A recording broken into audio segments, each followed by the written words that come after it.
So what if one of the biggest, most intense debates in all of theology, I'm talking about eternal punishment versus universal salvation, what if that whole thing boils down to a simple, single mistranslation?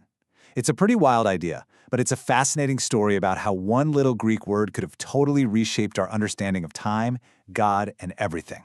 See, on the one hand, you have these passages that talk about this incredible universal reconciliation, a time when everything is brought back into harmony. But then on the other hand, you've got these really severe warnings about an everlasting punishment. They just can't both be true in the way we usually think about them, right? It feels like one of them has to be wrong. So yeah, how do you make that work? How can everything be reconciled if some kind of punishment is literally endless? It's a paradox, and it has had people scratching their heads for centuries. But here's a really interesting thought. What if the contradiction isn't in the original ideas at all, but just in how we've translated the words? And this is exactly where the source material we're looking at today makes a really bold claim. It says this whole conflict, this giant theological knot, can be completely untied if we just fix one faulty translation. The key, it argues, has been hiding in plain sight this whole time, inside a single Greek word. Okay, let's meet our prime suspect, the Greek word aion, and its adjective form aionios. Now, in pretty much any Bible you pick up, these words get translated as forever, eternal, or everlasting. They're the absolute bedrock for the idea of endless time.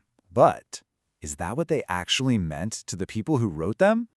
All right, this right here is clue number one. Just look at how inconsistent this is. Translators have used all these different English words for the same Greek word. I mean, if aion really just meant endless, why would you ever need to translate it as world or ages? This right here should be a huge red flag. It's our first big clue that maybe we've got this word all wrong. And now for clue number two, and this one's a bit of a grammatical brain teaser. The original Greek text often uses phrases like this one, which literally translates to the eons of the eons. Now just watch what happens when we try to cram our modern translation onto that phrase. It becomes the forever of the forevers. And that just completely breaks down logically. How can you have more than one forever? How can you have a plural of something that, by its very definition, is singular and absolute? You can't. It makes no sense. It's like talking about multiple North Poles.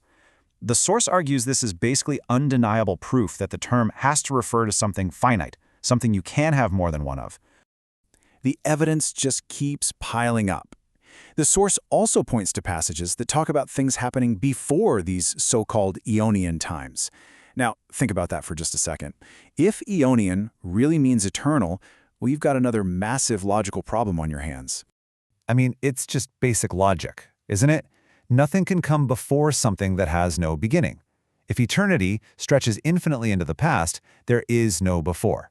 So the very fact that the text talks about a before is a really powerful argument that these Aeonian times must have had a clear starting point. So, after looking at all that evidence, here's the solution the source proposes. Aion does not mean endlessness. It means an eon, an age, a specific finite period of time, a period that has a beginning and, this is the crucial part, it also has an end. It's not all of time, it's just a chapter in the story. And once you make that one little switch, a whole new picture emerges. These eons aren't just random stretches of time. They are the specific ages in which God is working out his grand purpose for all of creation. You see the whole story unfold, from creation to the disruption of sin, to the plan of reconciliation, and finally to the consummation, where God becomes all in all. And this is where you really see the huge impact of that one little word.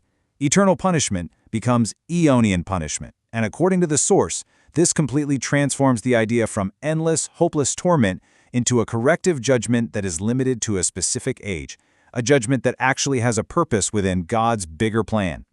And just like that, the contradiction we started with, it just dissolves. In this view, the punishment is real, but it's purposeful and it's temporary. It happens within the eons. And once those ages have run their course, the ultimate goal of universal reconciliation can finally be reached. The two ideas aren't in conflict anymore. They're just two different parts of the same epic timeline. It really leaves you with a pretty powerful thought, doesn't it? An entire system of belief, doctrines that have shaped cultures and civilizations could all be resting on how a few translators decided to render a single Greek word centuries ago. It makes you wonder, what else do we believe just because of a simple choice in translation?